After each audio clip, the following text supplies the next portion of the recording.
আমরা মাদক এবং কিশোর গ্যাং এই দুটো সমাজের একটা বড় জঞ্জাল।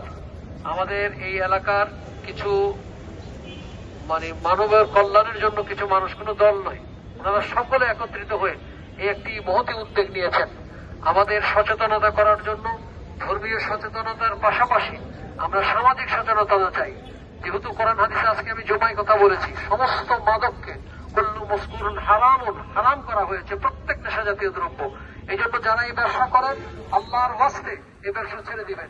যাদের ছেলে মেয়ে এখনো এই পথে রয়েছে, আপনারা না পারলে আমাদের কাছে নিয়ে আসবেন, আমরা তাদেরকে মানসিক চিকিৎসা দিব, আমরা তাদেরকে মানবিকভাবে চেষ্টা করব পরিবর্তন করার জন্য।